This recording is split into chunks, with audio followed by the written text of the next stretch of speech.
Hello दोस्तों, कैसे हो आप सभी। आशा करती हूँ आप सभी स्वस्थ होंगे। मैं आप सभी का अपने चैनल हिंदी क्लासेस में बहुत बहुत स्वागत करती हूँ। तो भाई हम कक्षा 11वीं की आज वितान भाग 1 करेंगे, ठीक है। और मैंने आरोह भाग कंप्लीट चैनल पर प्रोवाइड करवा दी है, ठीक है।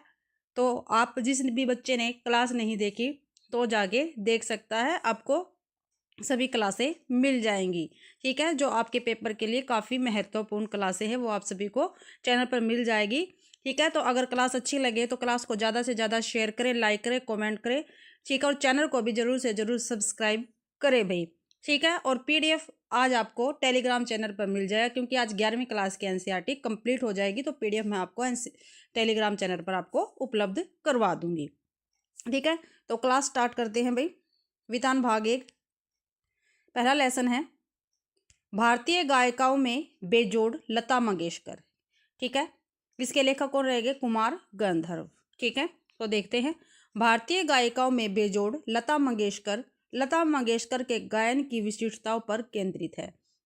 लेखक कुमार गंधर्व लता जी के गायन में मौजूद गानपन, गाने की वह मधुरता जो श्रोताओं को मंत्रमुग्ध कर देती है की बात करते हैं। ये आपको ध्यान रखना काफी महत्वपूर्ण है वे। ये लेखक कहते हैं कि इस महान स्वर कोकिला के गानों को सिर्फ अपने देश में ही नहीं बल्कि विदेशों में भी सुनना पसंद करते हैं।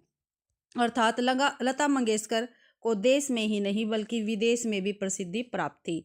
स्वर सम्राज्ञी लता जी ने प्रशंसक पूरी दुनिया के कोने कोने में थे। लता मंगेशकर जी की आवाज़ में एक अद्वितीय मधुरता और स्पष्टता है जो उनके हर गाने में झलकती है। लता जी के स्वरों में कोमलता और मधुरता है जो उनके गायन को और अधिक आकर्षक बनाती है। लता जी शास्त्रीय संगीत में भी पारंगत है और उन्होंने शास्त्रीय रागों को भी खूबसूरती से गाया है। इन्होंने चित्रपट संगीत यानी फिल्म संगीत में भी अपना महत्वपूर्ण योगदान दिया है और उनके गाने आज भी लोकप्रिय हैं। चित्रपट संगीत का तंत्र कुछ अलग ही है, जिसमें कुछ नया करने की गुंजाइश सदैव बनी रहती है। बड़े बड़े संगीतकारों ने राजस्थानी, पंजाबी, बंगाली और अन्य प्रदेश के लोकगीतों का चित्रपट संगीत में खूब प्रयोग किया है।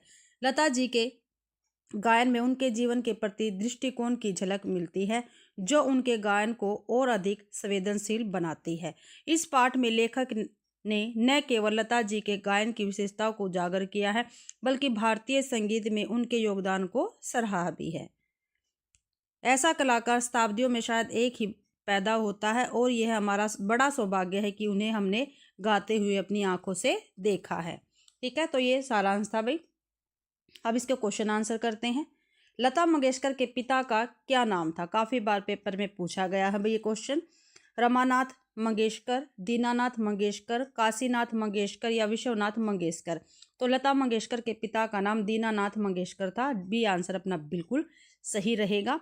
दूसरा क्वेश्चन है, लेखक कुमार गंधर्व ने सबसे पहले लता की आवाज़ कहाँ सुनी थी? तो कहाँ सुनी थी ये हम देखते हैं भाई, कहाँ पर सुनी थी।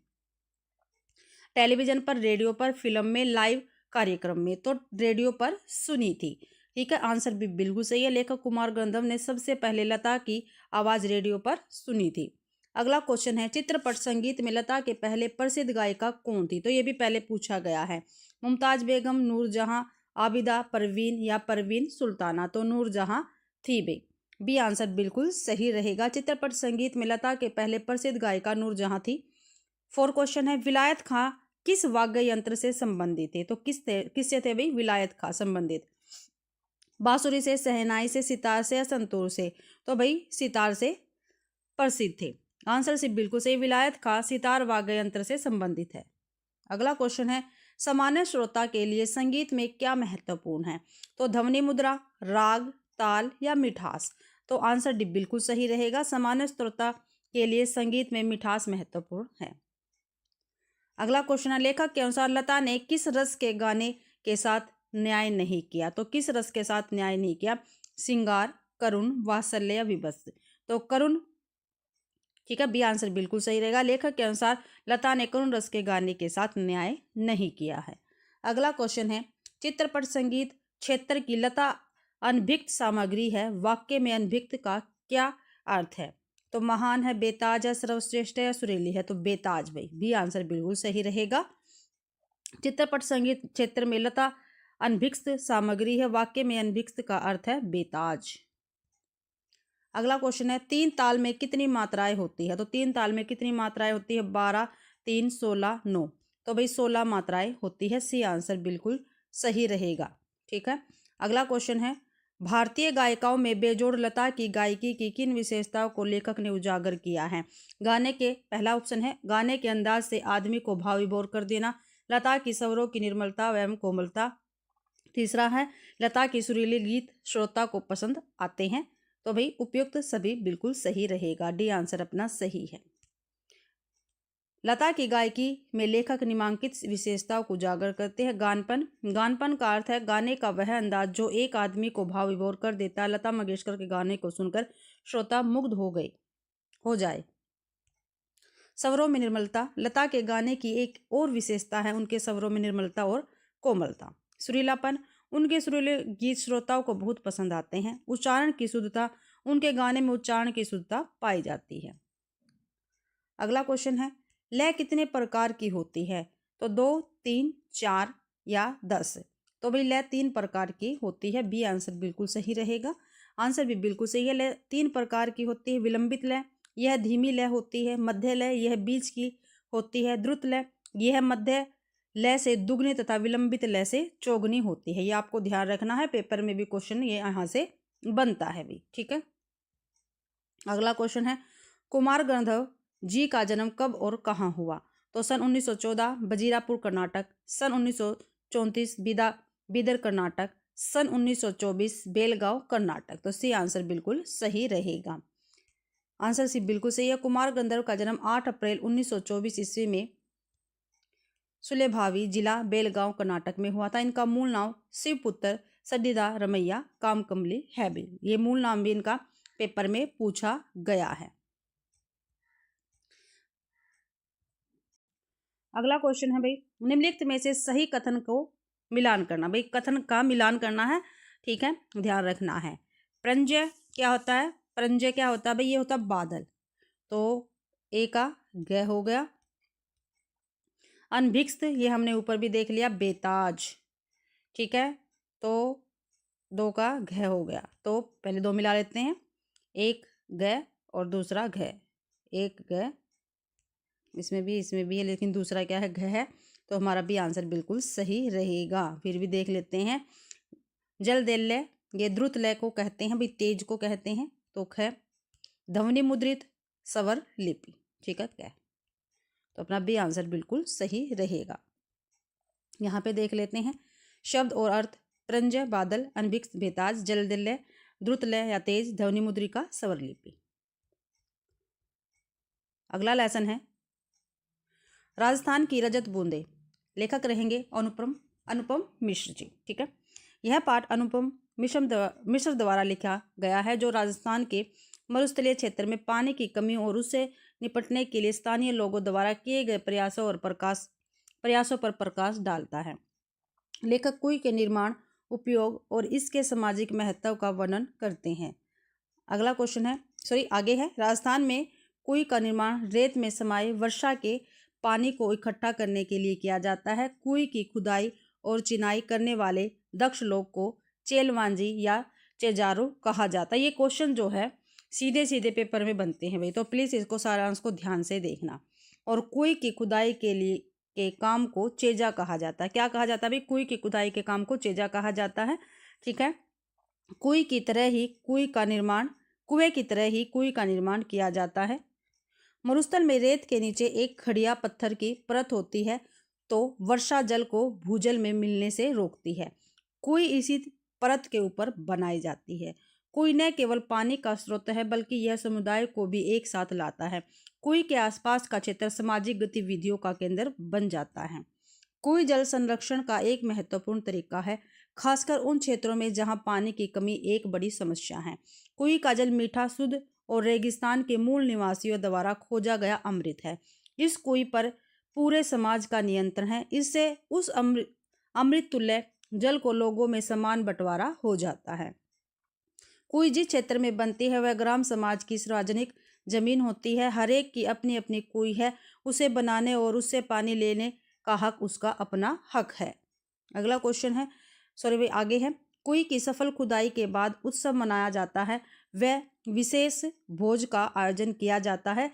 चेल मांझी को विदाई के समय तरह तरह की भेंट दी जाती है। आज प्रथा के तहत उन्हें वर्ष भर तीज त्योहारों, विवाह जैसे मांगलिक अवसरों पर भेंट दी जाती है। आगे है, राजस्थान में रेत के नीचे सब जगह खड़िया पत्थर की पट्टी न होने के कारण कुई हर जगह नहीं मिलती। चूरू, बीकानेर, जैसलमेर और बाड़मेर के कई क्षेत्रों में यह पट्टी चलती है, इसी कारण वहाँ गांव गांव में कुइयाँ हैं। आगे है, यह खड़िया पट्टी अलग अलग जगह पर अलग अलग नाम है, जैसे चोराली, धाधड़ो, धड़धड़ो, बिट्टोरो, बलियो व खड़ी। ये याद रखना है, ये खड़िया पट्टी है, इसका अलग अलग जगह पर अलग अलग नाम है और ये पेपर में पूछा जाता है क्वेश्चन। इसी खड़िया पट्टी के बल पर राजस्थान की कुइयाँ खारे पानी के बीच मीठा पानी देती है। ठीक है, क्वेश्चन आंसर देखते हैं। राजस्थान में कुई किसे कहते हैं? तो किसे कहते हैं? तालाब को, कम गहरी व संकरे व्यास की पेयजल आपूर्ति के साधन को, नहर को, एक फल को। तो बी आंसर बिल्कुल सही रहेगा भाई। व्याख्या में देख लेते हैं, आंसर भी बिल्कुल सही है। राजस्थान के रेतीले इलाके में पीने के पानी की बड़ी भारी समस्या है। वहां जमीन के नीचे खड़िया की कठोर परत को तलाश कर उसके ऊपर गहरी खुदाई की जाती है और विशेष प्रकार से चिनाई की जाती है। इस चिनाई के बाद खड़िया की पट्टी पर रेत के कणों में रिस रिस कर जल एकत्र हो जाता है। इस पेयजल आपूर्ति के साथ को कुई कहते हैं। यह जल मीठा, शुद्ध और रेगिस्तान के मूल निवासियों द्वारा खोजा गया अमृत है। अगला क्वेश्चन है, राजस्थान में कुएं की गहराई और व्यास तथा सामान्य कुओं की गहराई और व्यास में क्या अंतर है? तो क्या अंतर देखते हैं। कुएं की व्यास छोटी और गहराई कम, कुओं की गहराई एवं व्यास अधिक होता है। ठीक है, कुओं का व्यास कम और गहराई अधिक होता है और कुएं का व्यास अधिक और गहराई कम होती है। कुएं का व्यास बड़ा और कुआं का व्यास छोटा होता है। कुएं की गहराई 150 से 200 और कुएं की गहराई 30-35 हाथ होती है। भाई ए ऑप्शन सही रहेगा, क्योंकि कुएं की व्यास छोटी होती है, गहराई कम होती है, कुओं की गहराई एवं व्यास अधिक होता है। ए आंसर बिल्कुल सही रहेगा। व्याख्या देख लेते हैं, आंसर बिल्कुल सही है। राजस्थान में कुएं का व्यास छोटा होता है और गहराई 30-35 हाथ के लगभग होती है। यह ध्यान रखना, पूछा भी गया है भाई कुएं की गहराई कितने हाथ के लगभग होती है, तो 30-35 हाथ के लगभग होती है।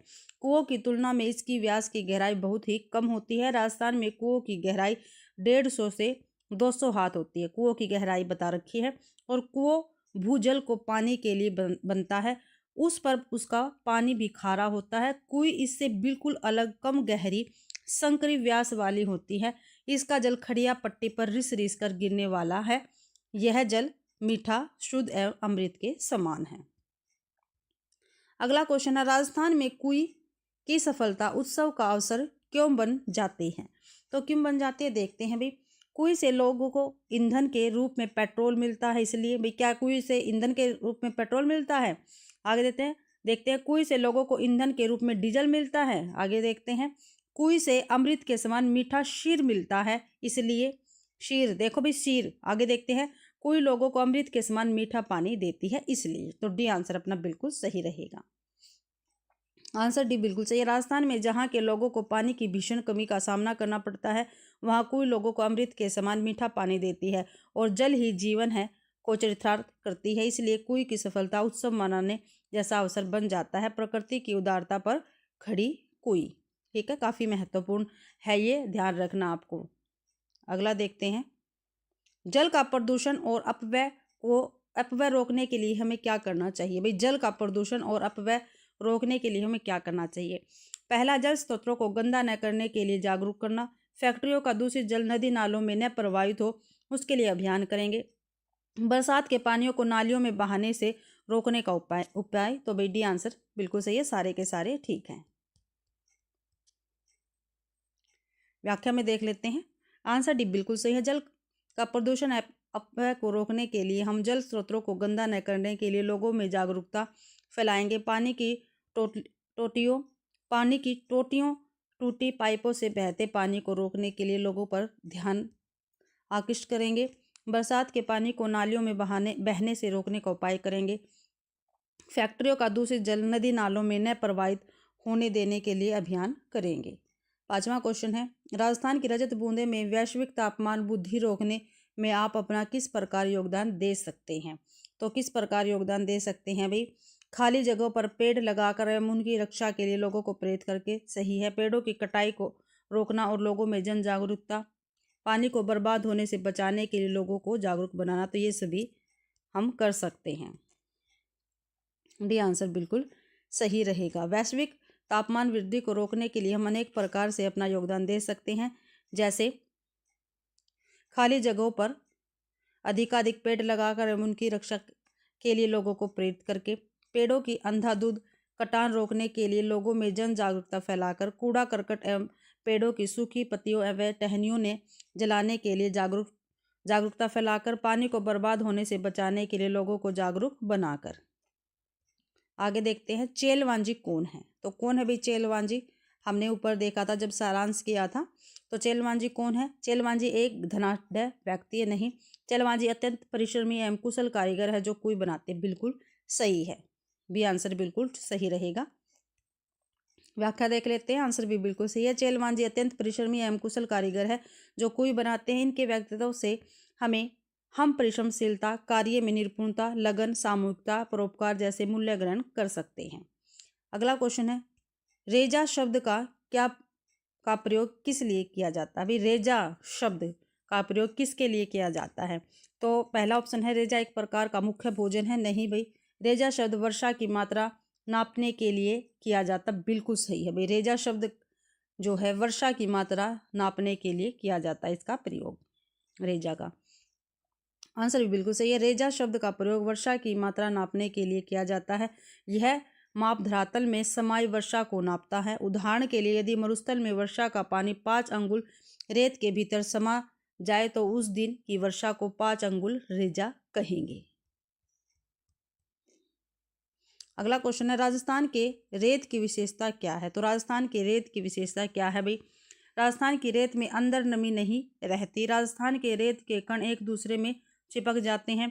राजस्थान की रेत में दरारें पड़ जाती हैं। राजस्थान के रेत के कण बारीक और एक दूसरे से चिपकते नहीं है। तो डी आंसर बिल्कुल सही रहेगा। व्याख्या में देख लेते हैं। आंसर डी बिल्कुल सही है। राजस्थान में रेत के कण बारीक होते हैं तथा एक दूसरे से वे चिपकते नहीं हैं।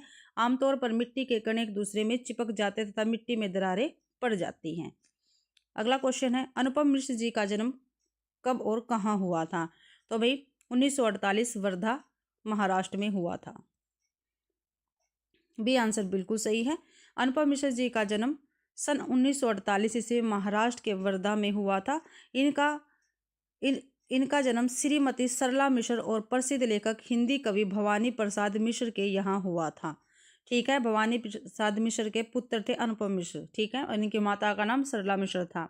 इन्होंने दिल्ली विश्वविद्यालय से 1968 ईस्वी में संस्कृत में स्नातक और उपाधि प्राप्त की। ये पर्यावरण प्रेमी हैं। पर्यावरण संबंधी मुद्दों पर 20 पुस्तकों का लेखन किया है। कितनी भी? 20 पुस्तकों का लेखन। पेपर में पूछा गया क्वेश्चन है ये।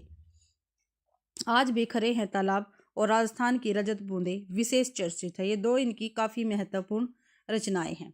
पर्यावरण संबंधी कई आंदोलनों से न केवल घनिष्ठ रूप से जुड़े रहे बल्कि लोगों को जागरूक करने के लिए मुहिम भी चलाई। सन 1977 ईस्वी में गांधी शांति प्रतिष्ठान के पर्यावरण कक्ष से संबंधित है। सर 19 दिसंबर 2016 ईस्वी में न्यू दिल्ली में इनका निधन हो गया।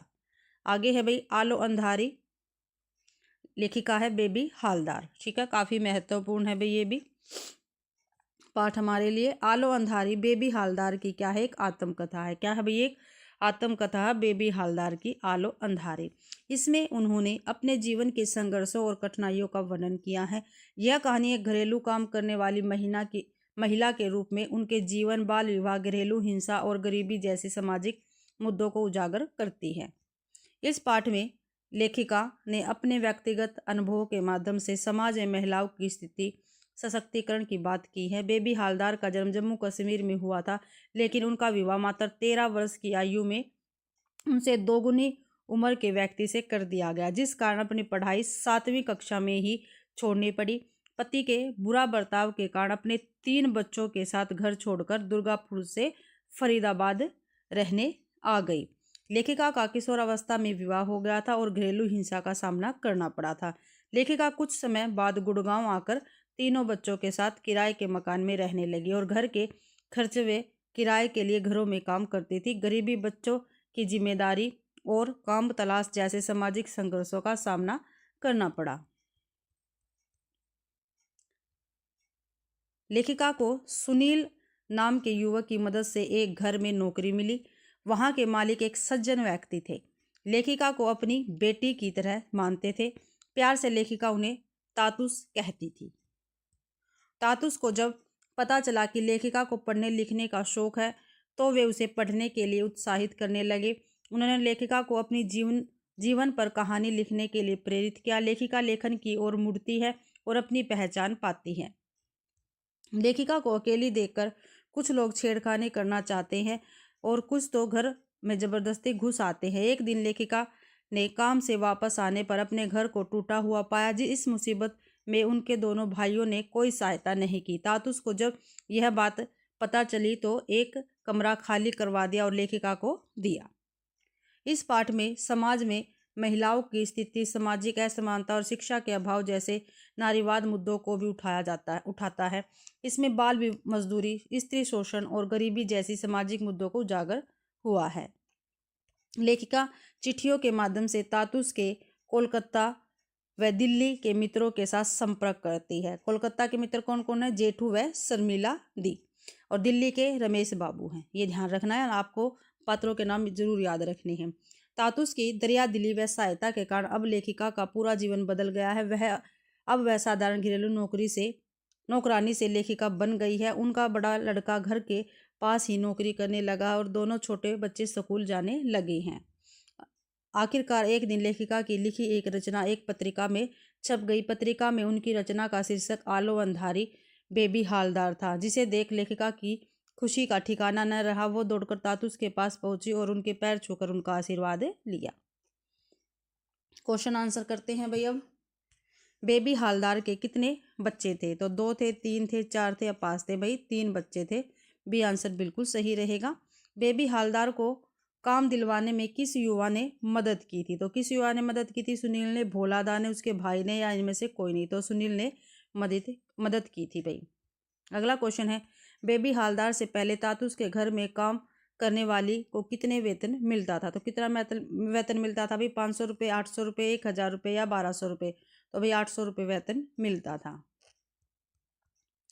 अगला क्वेश्चन है, बेबी हालदार से पहले तातुस के घर में काम करने वाली की उम्र कितनी थी? तो भाई 35 से 40 वर्ष की थी भाई उसकी उम्र। अगला क्वेश्चन है, बेबी हालदार किताब लिखी थी? तो बेबी हालदार किताब लिखी थी 4वीं तक, 5वीं तक, 6वीं तक, 7वीं तक? भाई गलत है भाई। बेबी हालदार 7वीं तक किताब लिखी थी, ये गलत है भाई। वो 7वीं कक्षा तक पढ़ी थी। क्वेश्चन ही गलत पूछ रखा है। बेबी हालदार ने कितनी क्लास तक पढ़ाई कर रखी थी? तो 7वीं तक उन्होंने पढ़ाई कर रखी थी। तातुस के बच्चे तातुस को क्या कहकर बुलाते थे? तो पिता, बाबा या पापा? तो तातुस ही कहकर बुलाते थे तातुस के बच्चे। तातुस के कितने बच्चे थे? तो तातुस के भी भाई 3 बच्चे थे। तातुस के परम मित्र कौन थे? तो कौन थे भाई? जेठू थे। ये आंसर सही है। भोलादा किस धर्म से संबंधित थे? तो भोलादा थे मुस्लिम धर्म से संबंधित थे। बी आंसर बिल्कुल सही है। बेबी हालदार जी का जन्म कब और कहाँ हुआ था? तो सन 1974 ईस्वी में जम्मू कश्मीर में हुआ था। बी आंसर अपना बिल्कुल सही रहेगा। आंसर भी बिल्कुल सही है। बेबी हालदार जी का जन्म पाठ के आधार पर सन 1974 ईस्वी अनुमानित जम्मू कश्मीर में हुआ था, जहां सेना की नौकरी में पिता तैनात थे। 13 वर्ष की उम्र में दोगुनी उम्र के व्यक्ति से विवाह के कारण 7वीं कक्षा में पढ़ाई छोड़नी पड़ी। 12-13 वर्षों बाद पति की ज्यादतियों से परेशान होकर 3 बच्चों सहित पति का घर छोड़ दुर्गापुर से फरीदाबाद आ गई। कुछ समय बाद गुड़गांव चली आई। एक भारतीय घरेलू कार्यकर्ता और लेखिका है।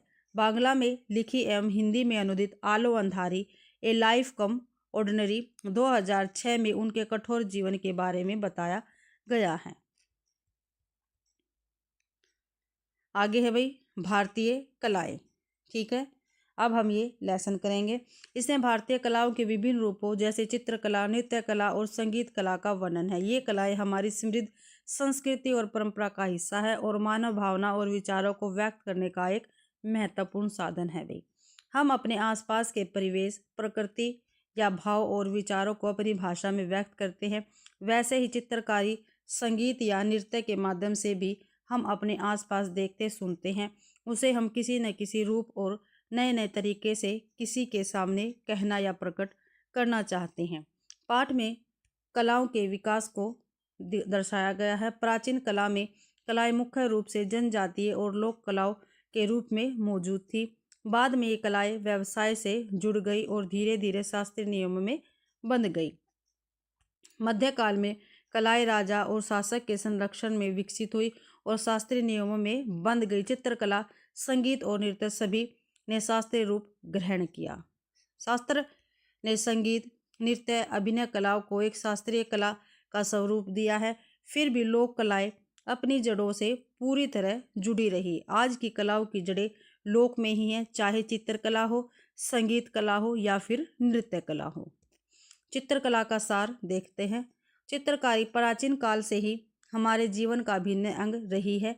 जब हम भाषा नहीं जानते थे तब भी चित्रकारी थी और यही अपनी बात को दूसरे से सामने प्रकट करने का माध्यम थी। मध्य प्रदेश में भीमबेटका की गुफाएं शैल चित्रों के लिए जानी जाती है। ठीक है, भीमबेटका गुफाएं कहाँ है? मध्य प्रदेश में है और ये किसके लिए जानी जाती है? शैल चित्रों के लिए जानी जाती हैं।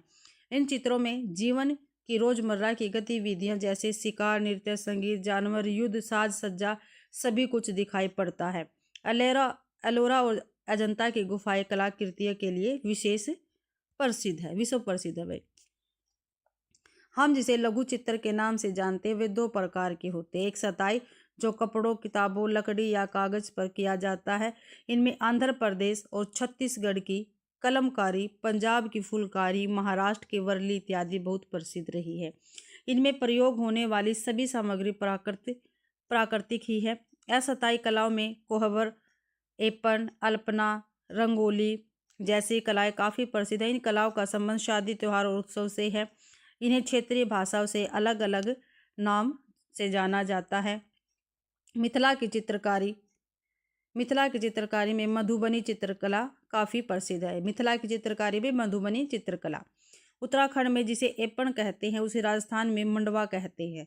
गुजरात में सतिया, महाराष्ट्र में रंगोली, बिहार में अरिपन, मध्य प्रदेश और उत्तर प्रदेश में चौकपूर्णा, दक्षिण भारत में कोलम के नाम से जाना जाता है। ये सभी किसी विशेष मांगलिक अवसरों पर बनाए जाते हैं। आगे है संगीत कला का सार। क्या भी संगीत कला का सार? भारत के प्राचीनतम संगीत का वर्णन वैदिक काल में मिलता है। विद्वान लगभग 5000 ईसा पूर्व के समय को वैदिक काल मानते हैं। इस समय दो प्रकार के संगीत का उल्लेख मिलता है, एक मार्गी तथा दूसरा देसी। मार्गी संगीत धार्मिक समारोहों से जुड़ा है और नियम और अनुशासन से बंधा था। देसी लोक से जुड़ा है। जो देसी संगीत है लोक से जुड़ा है। लोक रुचि के अनुसार यह समूह में ही गाया जाता था। भारतीय संगीत सुर, ताल, राग और काल से संबंध है। भिन्न भिन्न समय के अनुसार राग भी अलग अलग है। जैसे ब्रह्म मुहूर्त में भैरव, मेघ राग का संबंध सुबह से, दीपक और श्री राग का संबंध दोपहर से, तो कौशिक और हिंडोला रात में गाए जाते हैं। भारतीय संगीतज्ञ किसी भी वस्तु से संगीत निकाल सकते हैं। वीणा, जल तरंग, रेवाब, तोतार या बांसुरी सुनकर हम इस बात को समझ सकते हैं यह सहजता और प्रकृति से जुड़ाव भारतीय कला की विशेषता रही है। पुरानी फिल्मों में गायक गायिका नाक से गाना पसंद करते थे। संभवतः यह मुख्य वाग वीणा के सुरों तक पहुंचने की कोशिश का प्रभाव था। यह उत्सव और उल्लास भरा संगीत भी धीरे धीरे नियमों से बंधा था। इसका भी शास्त्र लिखा गया। संगीत भी लोक से जुड़ा था। इसमें संस्कार गीत और ऋतु गीत भी खूब मिलते हैं। प्रत्येक वस्तु का स्वागत गीतों से किया जाता है। आगे नृत्य कला का सार। भारतीय नृत्य, इसका भी मूल शास्त्र भरत मुनि का नाट्य शास्त्र है रहा है। नाट्य शास्त्र में नृत्य और नृत्य दो शब्द मिलते हैं। दोनों अभिनय के ही अलग अलग रूप है। नृत्य यानी अभिनय, इसमें शब्द और भंगिमा महत्वपूर्ण है। नृत्य में भाव और भंगिमा महत्वपूर्ण है। सभी लोग नृत्यों में एक गोलाई में नर्तक हाथ में हाथ मिलाकर तरह तरह के करतब दिखाते हैं। पंजाब की महिला गिद्दा करती है, राजस्थान की महिला ओढ़नी से चेहरे को ढककर घूमर करती हैं, गुजरात में डांडिया के सहारे स्त्रियां गरबा करती है, महाराष्ट्र का लावणी नृत्य अपनी अद्भुत ऐन्द्रिक आकर्षण के लिए प्रसिद्ध है। आगे देखते हैं, भारतीय नृत्य में सभी अंगों की गति लय महत्वपूर्ण है। भारतीय नर्तकों को आंख, भौं या फिर नासिका के माध्यम से ही खुशी, दुख, क्रोध, विवश आदि भावों को अभिव्यक्त करने में महारत हासिल है। इन शास्त्रीय नृत्यों में मुख्य रूप से केरल का कथकली कहाँ का है भाई? केरल का है। मोहिनी अट्टम उत्तर प्रदेश का कथक, आंध्र प्रदेश का कुचिपुड़ी, उड़ीसा का ओडिसी, मणिपुर का मणिपुरी, कर्नाटक और तमिलनाडु का भरतनाट्यम, इन सभी का संबंध किसी न किसी राज्य और उनकी परंपरा से है। भारत में प्रेम भावना के साथ साथ भारतीय संस्कृति में निहित वसुधैव कुटुंबकम की भावना से भी आवश्यक होगा। यही कारण है कि हमारे भारत की कलाओं में श्रद्धा रखने वाला आज पूरा विषय है। इस पाठ के माध्यम से छात्रों को भारतीय कलाओं की समृद्ध विरासत और उनके महत्व को समझने में मदद मिलती है। अब क्वेश्चन आंसर देखते हैं भाई इस पाठ के।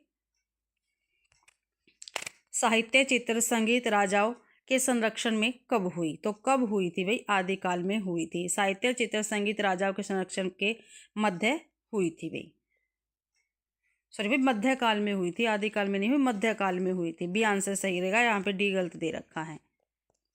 बी दूसरा क्वेश्चन देखते हैं, कला के इतिहास का अब तक का सबसे बड़ा महत्वपूर्ण शास्त्र क्या है? तो शास्त्र क्या है? भरत मुनि का नाट्य शास्त्र है। बी आंसर बिल्कुल सही रहेगा, कला के इतिहास का अब तक का सबसे बड़ा महत्वपूर्ण शास्त्र भरत मुनि का नाट्य शास्त्र रहेगा। अगला क्वेश्चन है, प्राचीन काल में भाषा की उत्पत्ति से पूर्व अभिव्यक्ति का माध्यम क्या था? चित्रकारी और संकेत। ए और बी दोनों सही रहेंगे।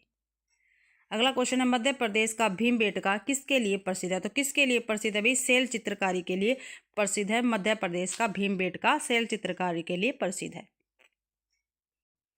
अगला क्वेश्चन देखते हैं, अजंता और एलोरा की गुफा किसके लिए प्रसिद्ध है? जो अजंता है और एलोरा है, इनकी गुफा जो है ये किसके लिए प्रसिद्ध है? तो मौर्य साम्राज्य के लिए प्रसिद्ध है भाई, तो ए आंसर बिल्कुल सही रहेगा। अगला क्वेश्चन है, कलाओं का स्वर्ण युग किसे कहा जाता है? तो कलाओं का स्वर्ण युग गुप्त साम्राज्य को कहा जाता है। बी आंसर अपना बिल्कुल सही रहेगा। त्रिमूर्ति कहाँ स्थित है? जो त्रिमूर्ति है ये कहाँ पे है? तो कहाँ पे है? एलिफेंटा की गुफाओं में है भाई त्रिमूर्ति। सी आंसर बिल्कुल सही है। लघु चित्र कितने प्रकार के होते हैं? जो लघु चित्र है ये 2 प्रकार के होते हैं, एक सताई एक असताई। तो बी आंसर अपना बिल्कुल सही रहेगा। और भाई इसी के साथ आज की अपनी क्लास कंप्लीट होती है। आज की क्लास में हमने वितान भाग 1 कंप्लीट कर लिया है। अच्छी लगे तो क्लास को ज्यादा से ज्यादा शेयर करें, लाइक करें, कमेंट करें और चैनल को भी सब्सक्राइब जरूर करें। और आपको पता है टेलीग्राम चैनल पर सभी पीडीएफ आपको मिल जाते हैं। तो देखते हैं, सिल्वर वेडिंग मनोहर श्याम जोशी इसके लेखक रहेंगे। प्रस्तुत पाठ की विधा क्या है? कहानी है। इस कहानी के लेखक कौन है? मनोहर श्याम जोशी है। यह कहानी अपने शिल्प में जोशी जी के चिर परिचित भाषिक अंदाज और मुहावरों से युक्त है। और हाँ भाई, मैंने पीजीटी और टीजीटी वालों के लिए अलग अलग प्लेलिस्ट बना रखी है, ठीक है, एनसीईआरटी और ओल्ड पेपर की। और जिस बच्चे ने ओल्ड पेपर नहीं देखे हैं तो प्लीज वो जाकर देखें, ठीक है। मैंने ओल्ड पेपर पीजीटी और टीजीटी की दोनों ही करवा रखी हैं और प्लेलिस्ट अलग अलग बना दी है। आप प्लेलिस्ट चेक कर सकते हैं, आपको सारी की सारी क्लासें मिल जाएंगी। आगे देखते हैं, आधुनिकता की ओर बढ़ता हमारा समाज एक और नई उपलब्धियों को समेटे हुए है तो दूसरी ओर मनुष्य को मनुष्य बनाए रखने वाले मूल्य कहीं खोते चले जा रहे हैं। जो हुआ होगा और समहाउ इम्प्रॉपर, ये 2 जुमले इस कहानी के बीज वाक्य है। काफी बार पेपर में पूछा गया है। आगे है, जो हुआ होगा यथास्थितिवाद यानी जो का त्यो स्वीकार कर लेने का भाव है। तो सम हाउस इम्प्रॉपर में एक अनिर्णय की स्थिति भी है। ये दोनों ही भाव इस कहानी के मुख्य चरित्र यशोधर बाबू के भीतर द्वंद्व है। सिल्वर वेडिंग कहानी द्वारा उन्होंने पुरानी पीढ़ी व नई पीढ़ी के विचारों व जीने के तौर तरीकों के अंतर को स्पष्ट करने का सफल प्रयास किया है। कहानी के मुख्य पात्रों में यशोधर बाबू, उनकी पत्नी, उनके बच्चे व किसंदा आदि शामिल हैं। यशोधर बाबू पुराने ख्याल के व्यक्ति है जो अपने परंपरागत आदर्शों और अपने संस्कारों को जीवित रखना चाहते हैं। वहीं दूसरी ओर उनके बच्चे नए जमाने के हिसाब से जीवन जीने में विश्वास रखते हैं। अब हम अभ्यास के क्वेश्चन आंसर देखते हैं। सिल्वर वेडिंग के रचनाकार कौन है? तो कौन है भाई? मनोहर श्याम जोशी रहेंगे। ए आंसर अपना बिल्कुल सही है। व्याख्या देख लेते हैं। आंसर बिल्कुल सही है। सिल्वर वेडिंग के रचनाकार मनोहर श्याम जोशी है। यह कहानी विधा की रचना है। इस पाठ के माध्यम से पीढ़ी अंतराल का मार्मिक विवरण चित्रण किया गया है। क्या भी पीढ़ी के अंतराल का मार्मिक चित्रण किया गया है। यह रचना वितान भाग 2 में संकलित है।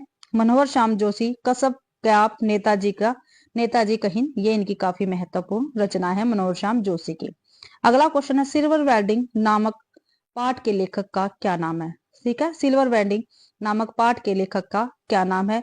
तो क्या है? मनोहर श्याम जोशी, इलाचंद्र जोशी, श्याम नारायण पांडे या उमा कांत दीक्षित। तो मनोहर श्याम जोशी रहेंगे सिल्वर वेडिंग पाठ के लेखक और ये कहानी विधा का है।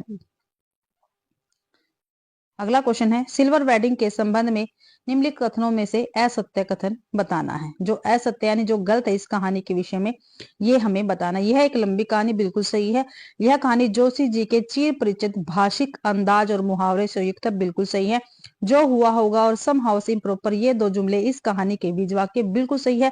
मुख्य चरित्र यशोधर बाबू के भीतर द्वंद नहीं है, ये क्या है? गलत है, क्योंकि उनके भीतर क्या है? द्वंद है भाई पूरी कहानी में। ठीक है, तो डी आंसर इस कहानी के विषय में गलत है। अगला क्वेश्चन है सिल्वर वेडिंग कहानी में अनिर्णय और द्वंद की स्थिति किस पात्र में दिखाई देती है? तो किस में दिखाई देती है? यशोधर बाबू की पत्नी में, यशोधर बाबू में, यशोधर बाबू के पुत्र में।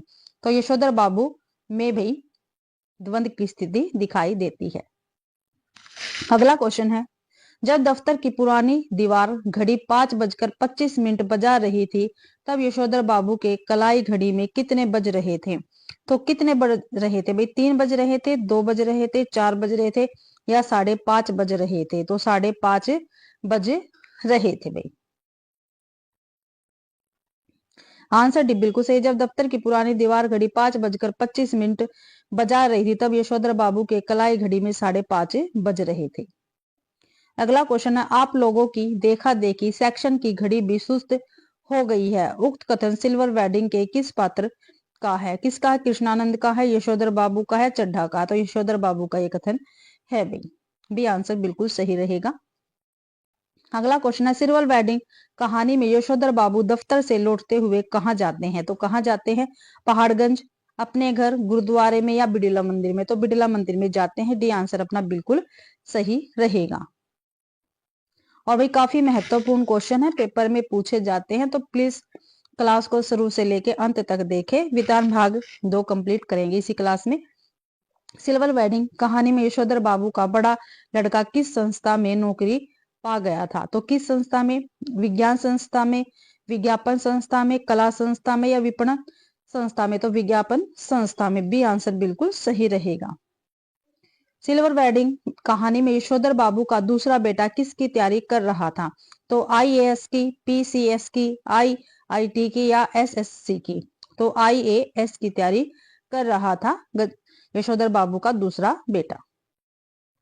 अगला क्वेश्चन है सिल्वर वेडिंग कहानी में यशोधर बाबू का तीसरा बेटा स्कॉलरशिप लेकर कहाँ चला गया था? तो कहाँ भी? America, Ukraine, America, Japan? तो भी दोनों के दोनों ठीक है, वो अमेरिका चला गया था। अगला क्वेश्चन है एनीवे जनरेशन में गैप तो होता ही है, सुना? ऐसा कहकर स्वयं को कौन दिलासा देता है? तो कौन देता भी? किसंदा, मेनन, योगेंद्र बाबू या यशोधर बाबू? तो यशोधर बाबू कहते हैं भाई। डी आंसर बिल्कुल सही रहेगा। सिल्वर वेडिंग कहानी में किसंदा में निम्न में से कौन सा खुशाफाती की थी? ठीक है, तो कौन सी की थी भाई? ककड़ी चुराना, गर्दन मोड़ के मुर्गी पर मार देना, पीछे की खिड़की से कूद कर सिनेमा देखाना या उपयुक्त सभी? तो उपयुक्त सभी भाई। किसंदा के विषय में बातें हैं भाई ये। अगला क्वेश्चन है सिल्वर वेडिंग कहानी में किशनदा ने यशोधर बाबू को कौन सा मंत्र दिया था? तो कौन सा मंत्र दिया था भाई किशनदा ने यशोधर बाबू को? ये आंसर हमारा ठीक रहेगा, early to bed and early to rise makes a man healthy and wise. तो सी आंसर हमारा बिल्कुल सही रहेगा। ये दोनों उन्होंने नहीं कहे थे भाई, सी आंसर अपना बिल्कुल सही रहेगा। अगला क्वेश्चन है, सिल्वर वेडिंग कहानी में पात्र जो किशनदास सिर पर गोल विलायती टोपी और पाव में देसी डैश धारण किए हुए हैं, रिक्त स्थान को पूर्ति कीजिए। तो क्या पादुका, खड़ाऊ, जूता या चप्पल? तो भाई खड़ाऊ धारण किए हैं, बी आंसर अपना बिल्कुल सही रहेगा। अगला क्वेश्चन है, सिल्वर वेडिंग कहानी में यशोधर बाबू की पत्नी द्वारा होठों पर लाली और बालों पर हिजाब लगाना कैसा लगता है? तो कैसा लगता है उनको? समहाउस इम्प्रॉपर। सी आंसर बिल्कुल सही है। अगला क्वेश्चन है, सिल्वर वेडिंग कहानी के आधार पर आधुनिक किस्म के अजनबी लोगों की भीड़ देखकर कौन अंधेरे में ही दुबक रहे हैं? तो कौन दुबक रहे हैं?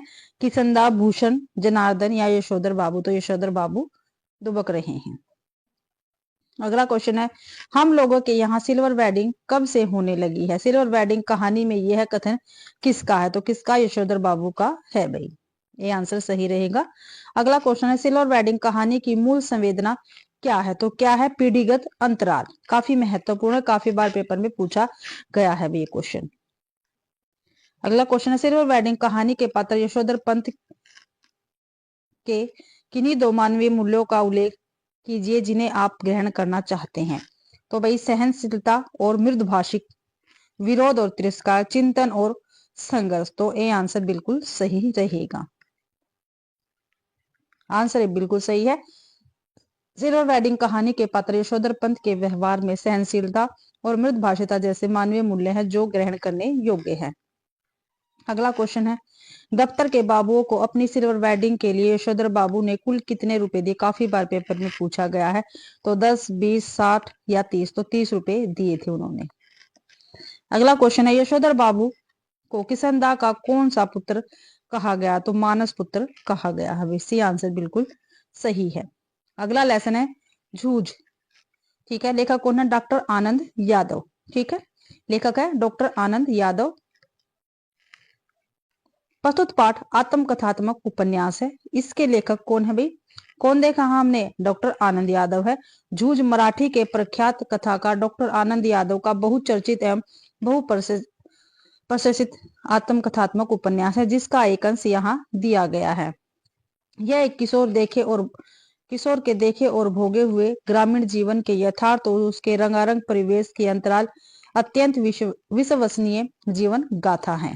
ठीक है, ये भी पेपर में पूछा जाता है भाई कौन सी कहानी के विषय में है या उपन्यास के विषय में है, ऐसे करके क्वेश्चन पूछा गया है पहले भी। इस आत्मकथात्मक उपन्यास में जीवन का मर्म स्पर्शी चित्रण तो है ही, अस्त व्यस्त अलमस्त निम्न मध्य वर्गीय ग्रामीण समाज और लड़ते जूझते किसान मजदूरों के संघर्ष की भी अनूठी झांकी है। अगला क्वेश्चन है, आनंद यादव का जन्म महाराष्ट्र में हुआ था। उन्होंने मराठी और संस्कृत में उच्च शिक्षा प्राप्त की। उनके उपन्यास झोबी को साहित्य अकादमी पुरस्कार भी मिला। लेखक का बचपन ग्रामीण परिवेश में बीता। पढ़ाई के प्रति रुझान होने के बावजूद परिस्थितियों और पिता की इच्छा के कारण स्कूल से दूर रहना पड़ा। जूझ अध्याय का मुख्य विषय संघर्ष और अभिलाषा है। लेखक के जीवन में शिक्षा प्राप्त करने की तीव्र इच्छा और उसे हासिल करने के लिए किए गए संघर्ष और इस अध्याय में प्रमुखता से उभारा गया है। अभ्यास के क्वेश्चन आंसर देखते हैं। जूझ कहानी के लेखक कौन है? तो कौन है? जनेंद्र है, आनंद यादव है, हजारी प्रसाद द्विवेदी है, महावीर प्रसाद है भाई। तो आनंद यादव रहेंगे जूझ कहानी के लेखक। कहानी में दिवाली बीत जाने पर महीना भर लेखक को क्या काम करना पड़ा? तो क्या काम करना पड़ा भाई? ठीक है, तो ईख पैरने का कोलू चलाना होता था। ये आंसर बिल्कुल सही है। जूझ कहानी में दिवाली बीत जाने पर महीना भर लेखक को ईख पैरने का कोलू चलाने का काम करना होता था। जूझ शीर्षक पाठ में संदर्भ में क्या औचित्य है? तो क्या है? पाठ में बालक के जीवन का संघर्ष का वर्णन है भाई। जूझ नामक पाठ किस भाषा का हिंदी अनुवाद है? तो अभी मराठी भाषा का हिंदी अनुवाद है। जूझ पाठ में लेखक बचपन में किस प्रकार कविताओं की रचना किया करता था?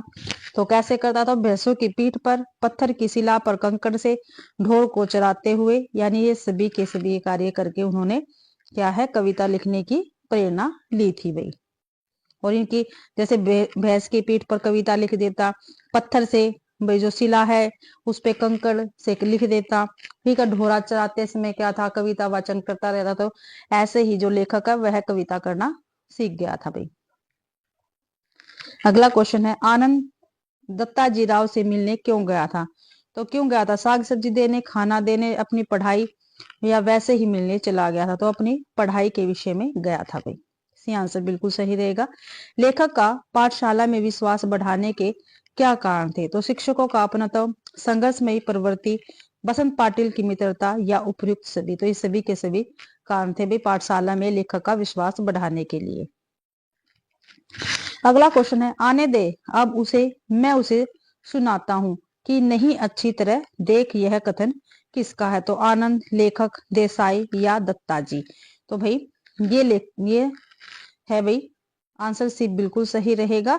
ये लेखक जो ये कथन जो है देसाई जी का है भाई। आने दे अब उसे मैं सुनाता हूं कि नहीं अच्छी तरह देख, ठीक है, ये कथन किसका? देसाई जी का रहेगा। अगला क्वेश्चन है, मुझे मालूम है बलिष्ठ नहीं होने वाला है तू, यह कथन किसके बारे में है? तो ये कथन लेखक के बारे में है भाई। अगला क्वेश्चन है, पढ़ाई के लिए आनंद अपनी माँ के साथ किसके पास गया था? तो किसके पास गया था भाई? दत्ताजी राव के पास गया था। जूझ पाठ में लेखक की माँ के अनुसार उसके पति ने लेखक को पाठशाला जाने से क्यों रोका था? खुद काम से बचने के लिए। डी आंसर बिल्कुल सही है।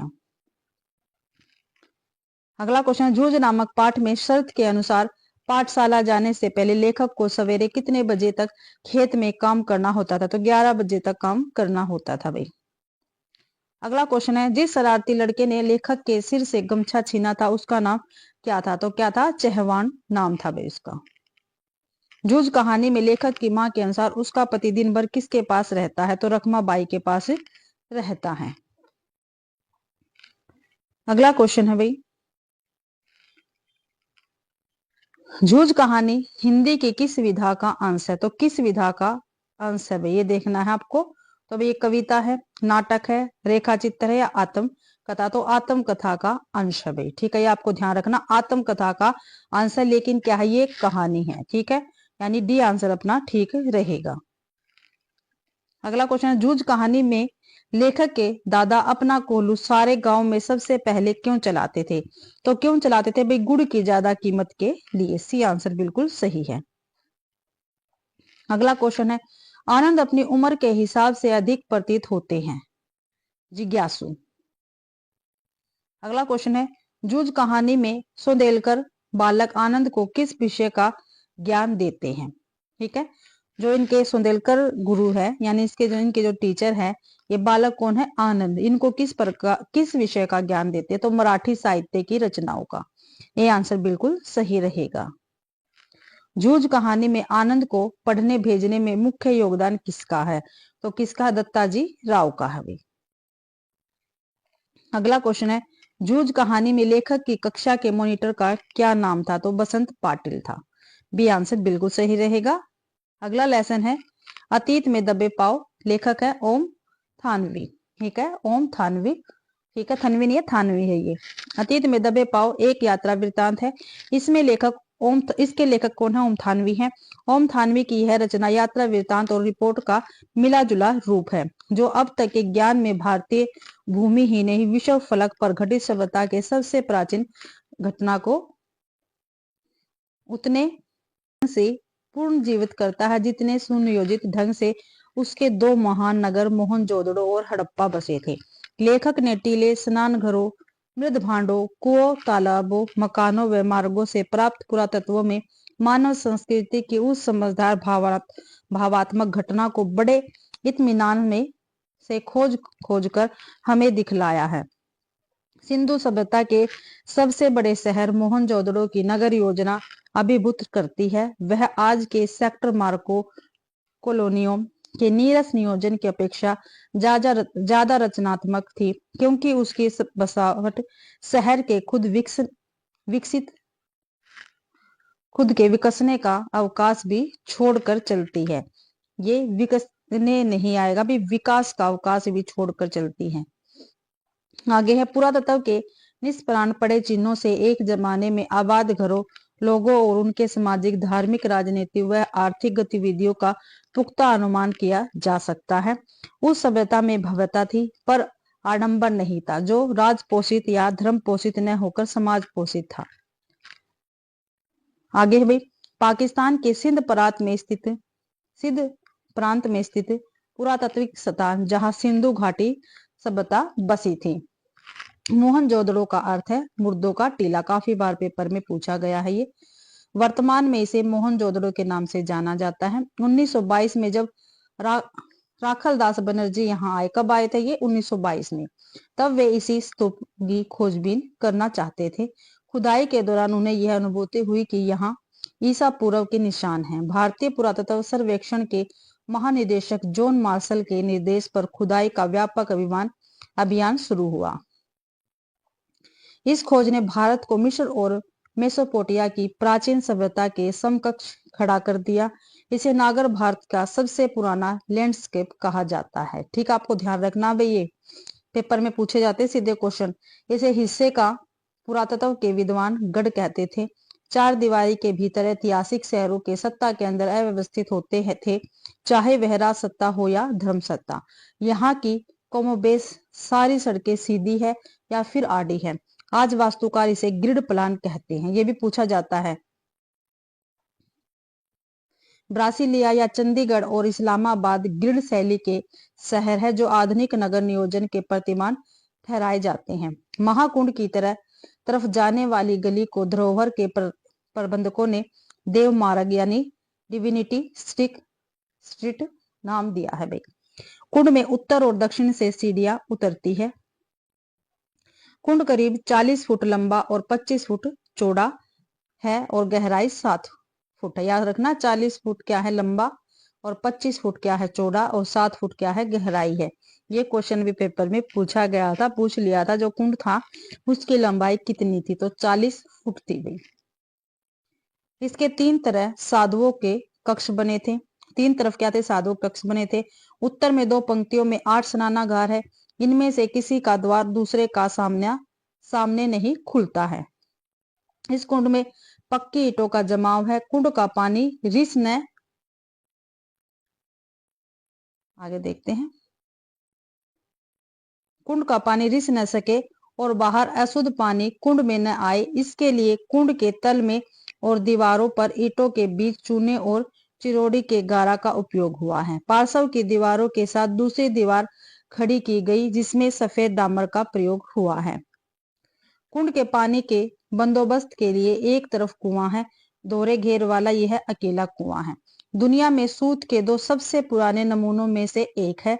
दूसरा सूती कपड़ा 3000 ईसा पूर्व का है, जो जॉर्डन में मिला है। मोहनजोदड़ो में सूत की कताई बुनाई के साथ साथ रंगाई भी होती है। रंगाई का एक छोटा कारखाना खुदाई में महादेव स्वरूप वत्स को मिला है। ठीक है, ध्यान रखना किस किस को मिला है क्या कुछ। लिनन और ऊन यहाँ सुमेर से आयात होते थे।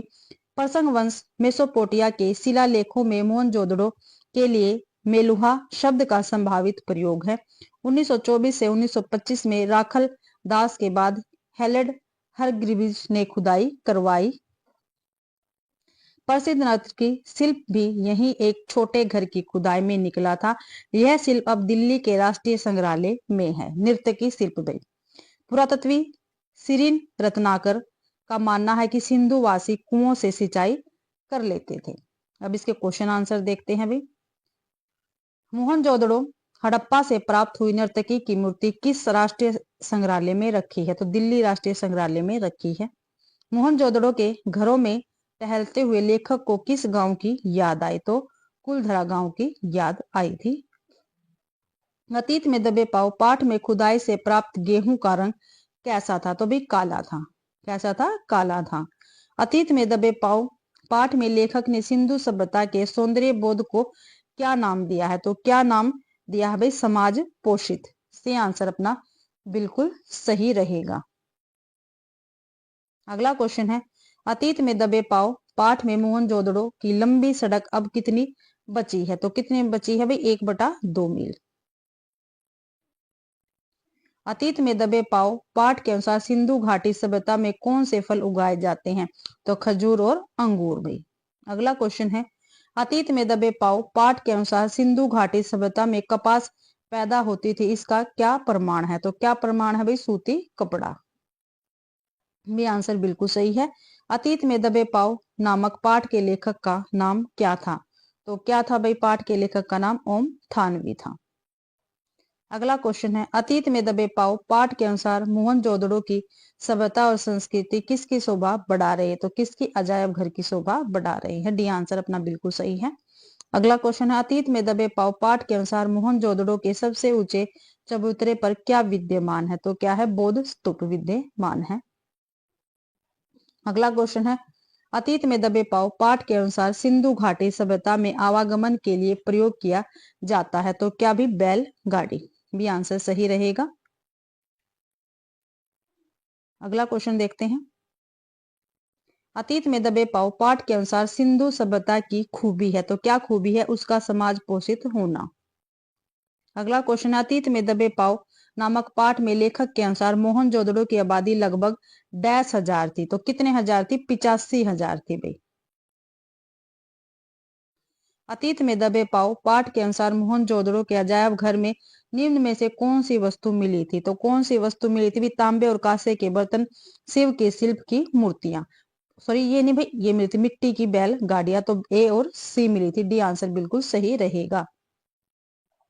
अतीत में दबे पांव पाठ के अनुसार मोहनजोदड़ो से सिंधु नदी कितनी दूरी पर बहती है? तो 5 किलोमीटर की दूरी से बहती है सिंधु नदी हुई। अतीत में दबे पांव के अनुसार दुनिया के सबसे पुराने नियोजित शहर माने जाते हैं, तो कौन? मोहनजोदड़ो और हड़प्पा। डी आंसर बिल्कुल सही रहेगा। अगला क्वेश्चन है, ओम थानवी के अनुसार मोहनजोदड़ो का क्षेत्र निम्न में से मिलता है, तो राजस्थान से मिलता है। सी आंसर अपना सही है। अगला लेसन है एन फ्रैंक।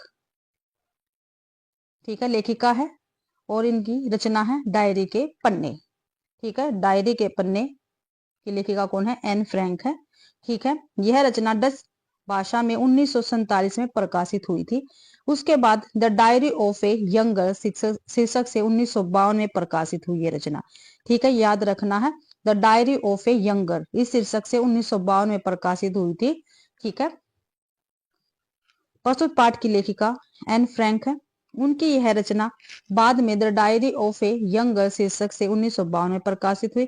1933 के मार्च महीने में फ्रैंकफर्ट के नगर निगम चुनाव में हिटलर की नाजी पार्टी की जीत के तुरंत बाद जब ही वहां यहूदी विरोधी प्रदर्शनों ने जोर पकड़ा, तब फ्रैंक परिवार ने अपने को असुरक्षित महसूस करते हुए धीरे धीरे अपना बसेरा नीदरलैंड्स के एम्स्टर्डम शहर में स्थानांतरित कर लिया। वहां द्वितीय विश्व युद्ध की शुरुआत 1939 तक सब कुछ ठीक था, परंतु मई 1940 में नीदरलैंड पर जर्मनी ने कब्जा कर लिया और यहूदियों का उत्पीड़न होने लगा था। एन की डायरी उसके 13वें जन्मदिन यानी 12 जून 1942 से शुरू होती है। ठीक है, 12 जून 1942 को जो एन फ्रैंक है, इसका कौन सा जन्मदिन मनाया गया? 13वां। ये भी क्वेश्चन पूछा जाता पेपर में। उसके 15वें जन्मदिन के कुछ समय बाद समाप्त होती है। The diary of Anne Frank Netherland के एम्स्टेड की एक जर्मन मूल की यहूदी लड़की एन लिज मैरी फ्रैंक की प्रकाशित डायरी है। एनी फ्रैंक जो एकाग्रता शिविरों में भेजे से बचने के प्रयास में अपने परिवार और 4 अन्य लोगों के साथ छिप गई थी। एन के जन्मदिन पर उसके पिता ने डायरी उपहार स्वरूप दी थी, जिसका नाम एन फ्रैंक ने किट्टी रखा था। ठीक है भाई, डायरी नहीं थी, किट्टी गुड़िया का नाम था। ठीक है, एन फ्रैंक की गुड़िया थी, उसका नाम था किट्टी। अपनी डायरी के माध्यम से वह लोगों को हिटलर के शासन के दौरान जीवन कैसा, यह जानने का अनूठा अनुभव प्रदान करती है। एन की डायरी का विषय तब बदल जाता है जब उसकी बहन मार्गोट का एक पत्र मिलता है सेंट्रल ऑफिस फॉर जेयूशन इमिग्रेशन से, जिसमें उसे एक आगरता शिविर में रिपोर्ट करने के लिए बुलाया जाता है। एन फ्रैंक की डायरी दो यहूदी परिवारों के अज्ञातवास की व्यथा कथा है। इन 8 सदस्यीय परिवार की फ्रैंक साहब के कार्यालय में काम करने वाले ईसाई कर्मचारियों ने मानवीय स्तर पर सहायता की थी।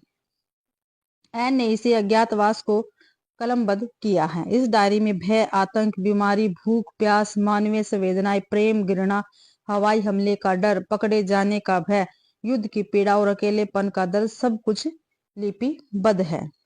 4 अगस्त 1944 को किसी व्यक्ति की सूचना पर 8 लोगों को पकड़ लिया जाता है। 1945 में असमय मृत्यु के पश्चात एन के पिता ओरो फ्रैंक ने इसे 1947 में प्रकाशित करवाया। इनके पिता का क्या नाम है? ओरो फ्रैंक।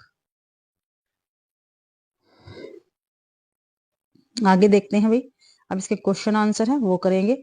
डायरी के पन्ने के रचनाकार कौन है? डायरी के पन्ने तो हेलेन एन फ्रैंक, तो एन फ्रैंक इसकी रचनाकार रहेंगी। डायरी के पन्ने कहानी कब लिखी गई थी?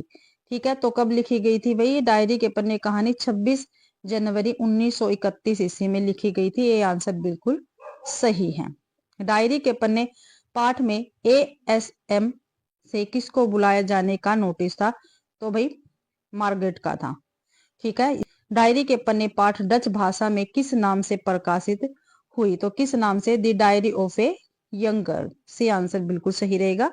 The diary of the young girl किस भाषा में प्रकाशित हुई थी? तो डच भाषा में हुई थी। सी आंसर अपना ठीक है। एन फ्रैंक की डायरी एक ऐतिहासिक तौर का दस्तावेज है, क्यों? तो क्यों है भाई? इसमें द्वितीय विश्व युद्ध के संबंध में बहुत सी जानकारी मिलती है। इसमें यहूदी पर होने वाले अत्याचारों के बारे में जानकारी मिलती है।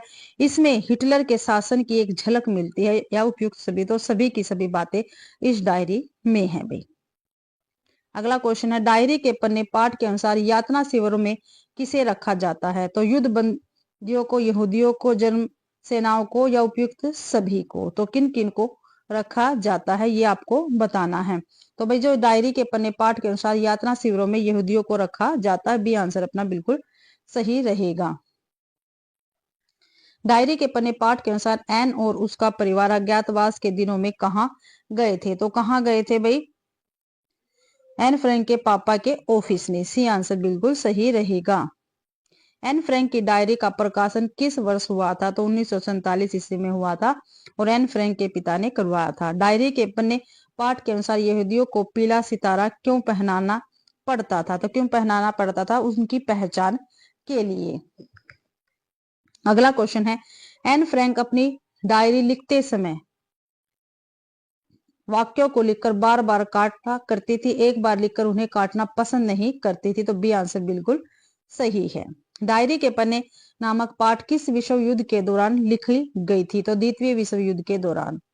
बी आंसर सही रहेगा। डायरी के पन्ने के अनुसार एन फ्रैंक को किसके संग्रह का शौक था? तो किसके संग्रह का शौक था? गुड़िया का, डाक टिकटों का, या फिल्मी कलाकारों की तस्वीरों का? तो सी आंसर बिल्कुल सही है। फिल्मी कलाकारों की तस्वीरों का एन फ्रैंक को शौक था भाई।